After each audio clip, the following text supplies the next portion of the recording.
Direito administrativo, assunto terceiro setor, semana 5, dia 1º, parte 3. A gente vai falar agora sobre organizações sociais, ok? Que são organizações sociais? Então, primeiramente, antes de eu falar isso, ela está discriminada lá na 8637, disciplinada na 8637, são pessoas jurídicas de direito privado. Primeira informação, nada além do que nós já sabemos, ok? Sem fins lucrativos, também a gente já sabe que é isso. Falou em terceiro setor, eu tenho essas duas regras indissociáveis, direito privado e sem fins lucrativos. São instituídas, certo? Em regra, por particulares. Por que em regra? Então tem uma exceção, e essa exceção, cara, é fantástica para cair em prova aí, para derrubar candidato. Eu não vou falar nela agora, certo? Depois eu falo nela, para não ficar muita informação agora. Então, antes de eu falar que instituída em regra por particulares, mas não essa a exceção,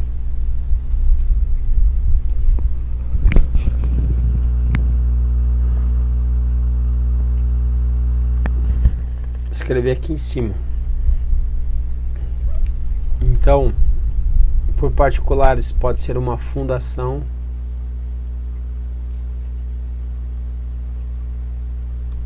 ou uma associação. Então veja como é que funciona.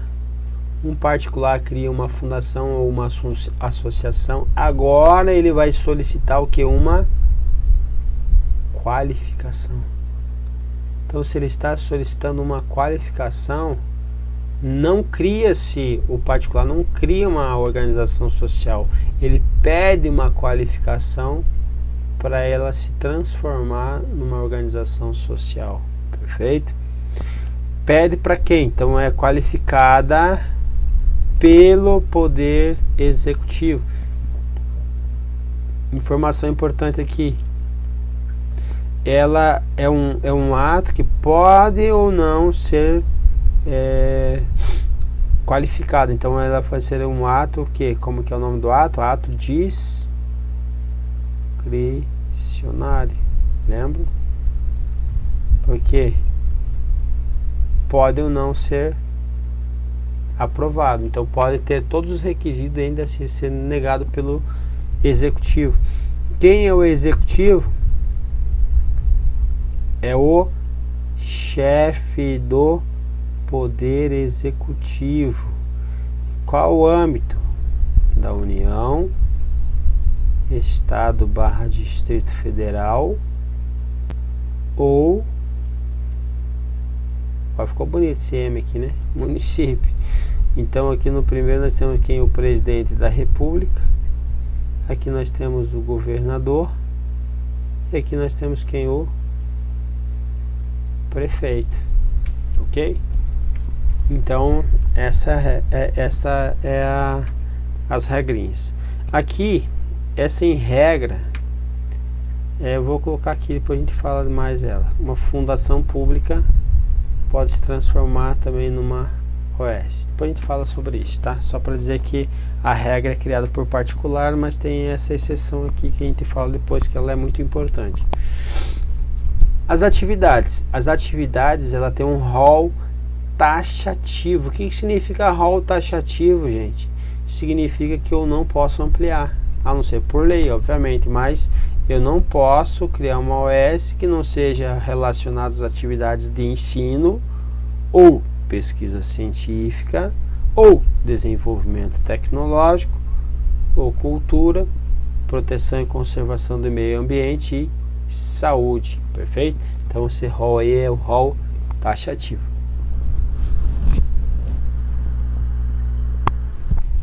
Aqui nós temos a área de atuação dela, então é importante você dar uma olhada assim nesses esqueminha aí próximo das provas, para você, com várias vezes você treinando as questões. Então as questões elas não são feitas para fazer apenas uma vez, Então elas são feitas para você fazer várias e várias vezes, para você treinar, para ficar na massa do sangue, para sair automático, certo? Para você nem ficar pensando em cima de uma questão. Então essa é a ideia do treino das questões.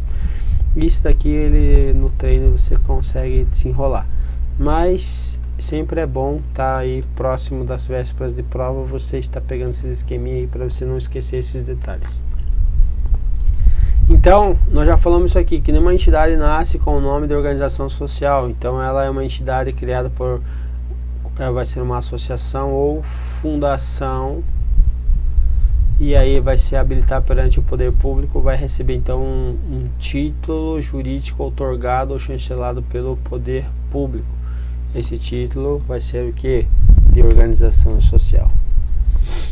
A qualificação como OS, então, é uma entidade que é declarada de interesse social e de utilidade pública, mediante um decreto ou ato discricionário, como nós já falamos, do chefe do Poder Executivo, podendo receber, porque qual é o interesse deles? Então, olha só o interesse onde que está aqui, ó, para se qualificar como OS. Aqui, ó, receber recursos orçamentários, querem dinheiro, então eles vão fazer essa OS. Permissão de bens públicos, então essa permissão de utilização de bens públicos, ou inclusive até mesmo receber doações desses bens públicos. Ontem essa previsão aqui dessa doação, decreto 99658 de 1990. Lá ele traz lá no artigo 15º, ele traz lá a classificação dos bens, certo? Então o bem ele pode ser classificado como antieconômico, recuperável, ocioso. Para destinar para uma entidade de interesse social e de utilidade pública, ela vai ter que ser o que? Bens classificados como antieconômicos ou irrecuperáveis, ok? Para o poder público, daí eu posso fazer essa doação. Então essa é a regra, perfeito? E olha que interessante aqui, por último eu tenho a possibilidade de o que? Cessão de servidores. Isso daqui é o que mais derruba candidato bom, porque tenho a possibilidade de passar a sessão. Um servidor, você passou no concurso, você pode ser cedido para trabalhar numa OS. Pode acontecer isso? Pode. Então, para o cumprimento do contrato de gestão que venha a ser firmado, inclusive quem vai pagar a sua remuneração vai ser o seu órgão de origem, não essa OS. Então tem essa previsão legal também, ok? Então, depois de qualificado como OS, a entidade poderá firmar contrato de gestão. Então firmei contrato de gestão após a minha qualificação com o órgão da administração pública direta. Ó, órgão da administração pública direta, sujeitando-se ao conjunto de normas que lhe assegurem certos benefícios. Por sua vez, então, a entidade sofrerá a sujeição aí de quem? Do Tribunal de Contas, porque recebeu recurso, o Tribunal de Contas vai estar em cima, ok? Então, e do órgão público supervisor, ok? Então a regra só pode administração direta, e a administração direta é um órgão público, então guarda essa informação, e ele vai ser o supervisor aí para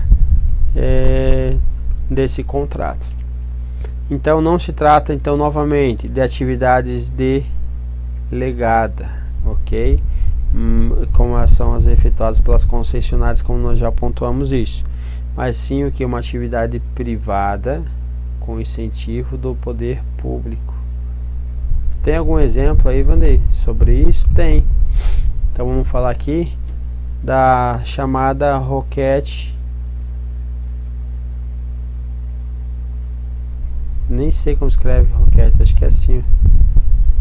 Acho que é assim, Roquette Pinto.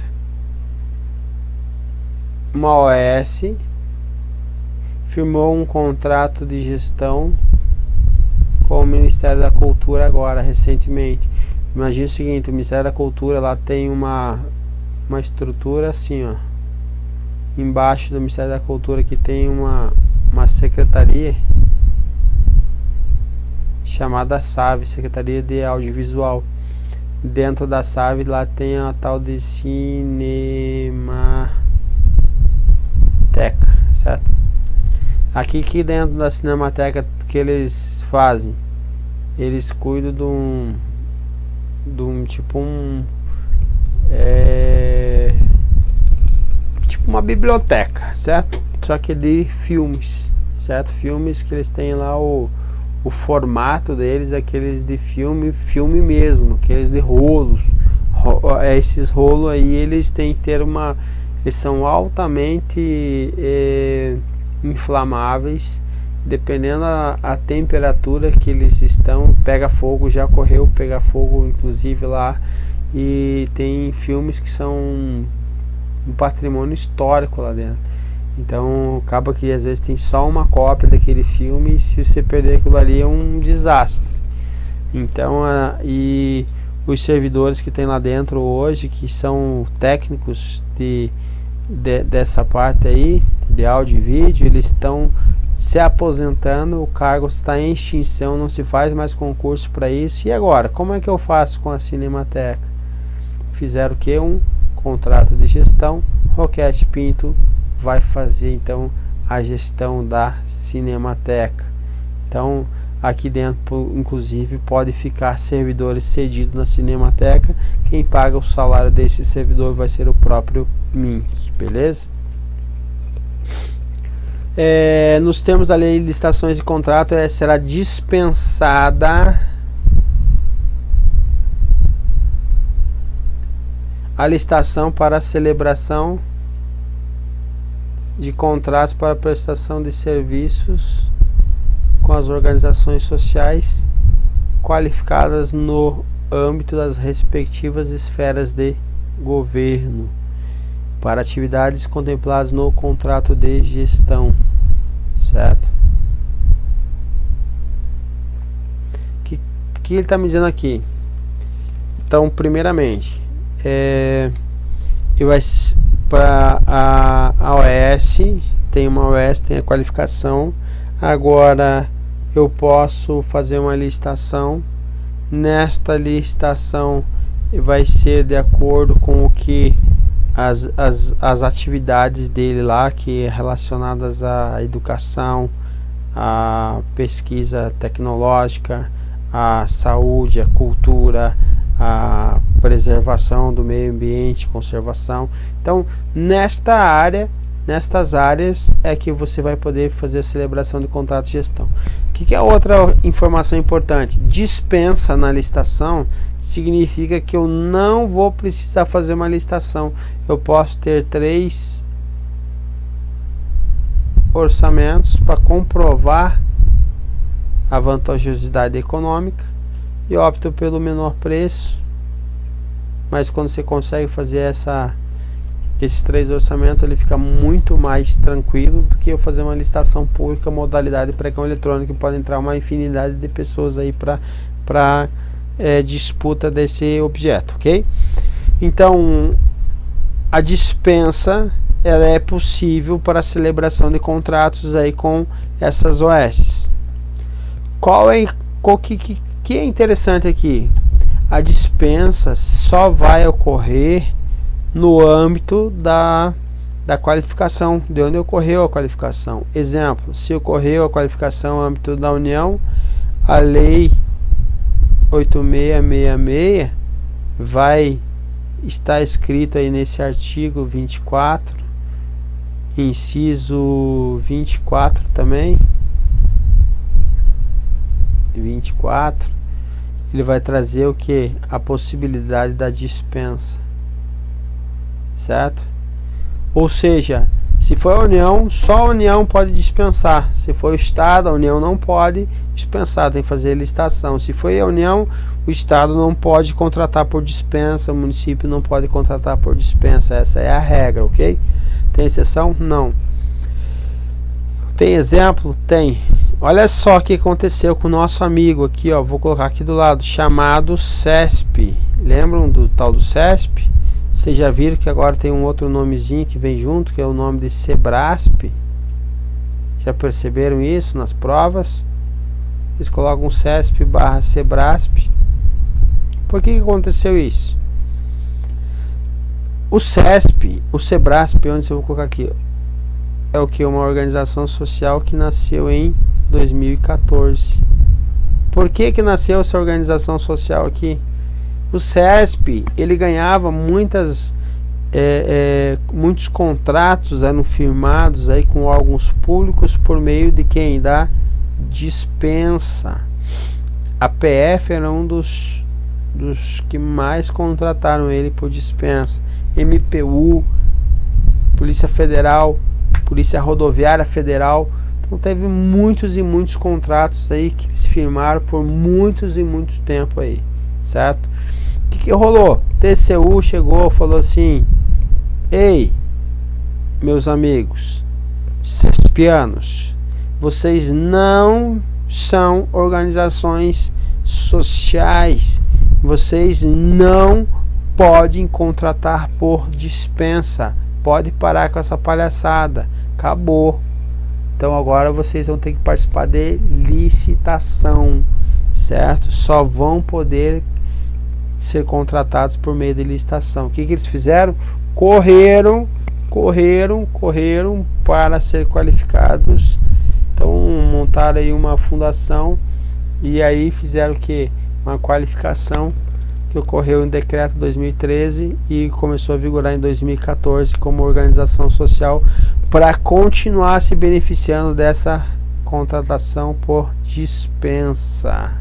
Ok? Será que eles têm interesse? Muito interesse. Rola grana? Rola. Ah, mas é sem fins lucrativos. Ah, mas não ganhou nada em cima disso? Eu não tenho remuneração deles? Tem.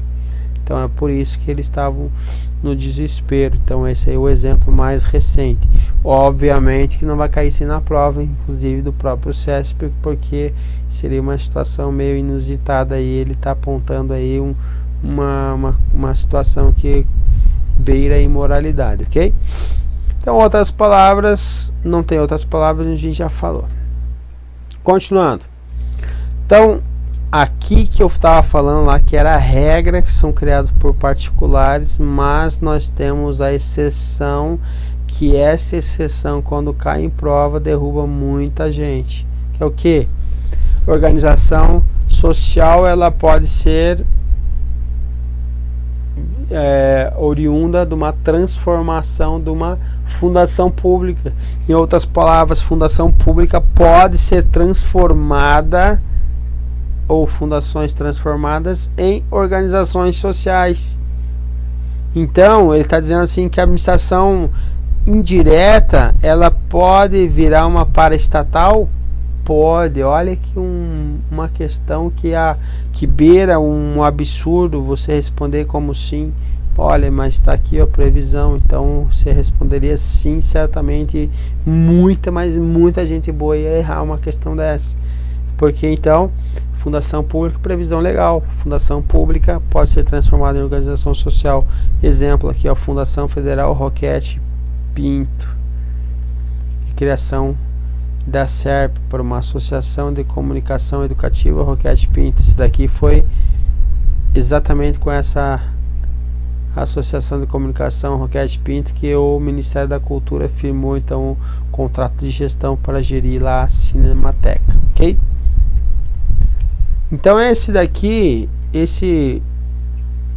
esqueminha aqui, eu acredito que é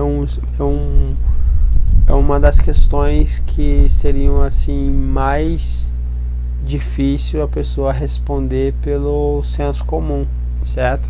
Como que uma administração indireta pode virar uma paraestatal? Não seria possível se não tivesse essa previsão legal, certo?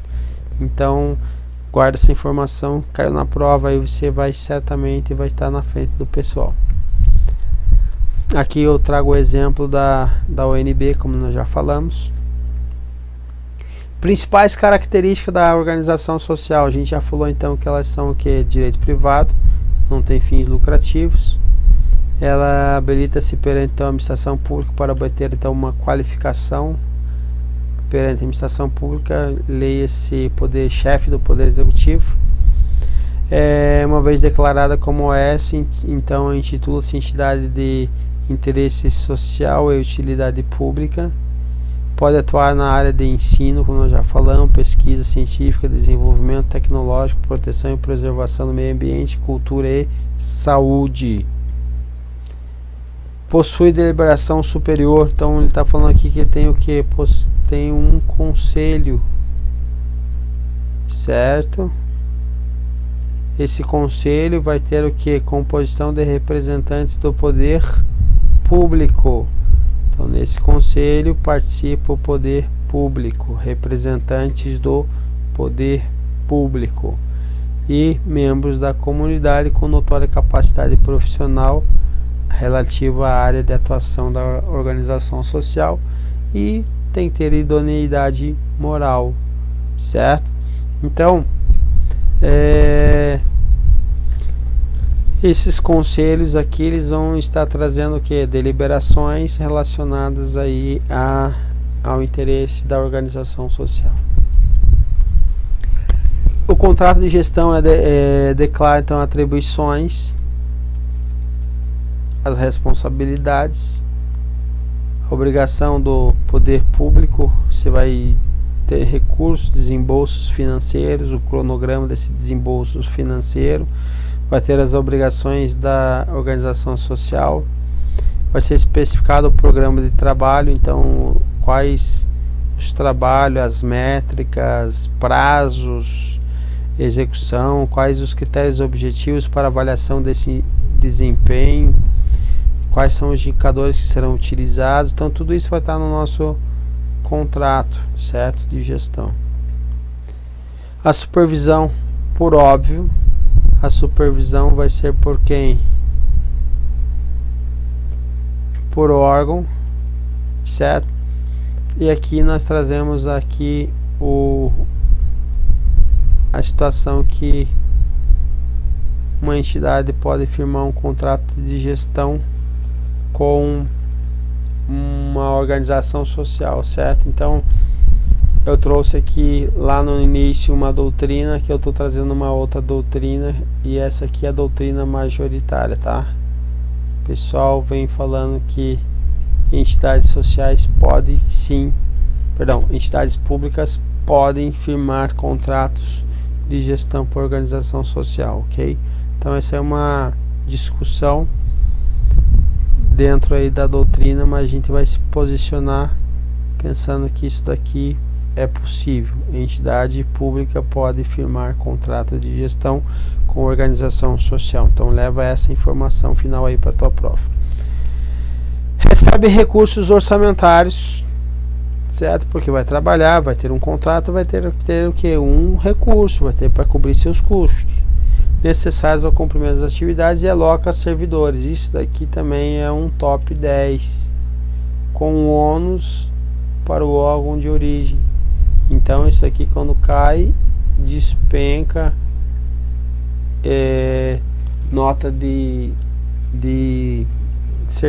servidor, não, de candidatos que estão fazendo a prova, porque não é uma coisa comum. Imagina, uma organização social pode ter um servidor público? Pode. E o ônus vai ser ainda do órgão de origem. Então é uma situação bem inusitada aí, beleza?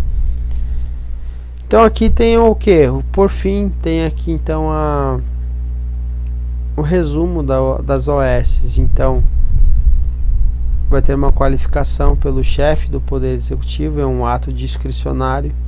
Eles são personalidades jurídicas de direito privado, são relacionadas à pesquisa científica, a desenvolvimento tecnológico, meio ambiente, cultura, preservação, conservação e saúde. Faltou aqui a educação, então acrescenta aí no seu. Recebem recursos orçamentários, bens necessários ao cumprimento da sua atividade e também como a cessão de servidores com ônus para o órgão de origem, beleza? Pessoal, que tinha para falar dessa aula era isso. Um abraço, até a próxima.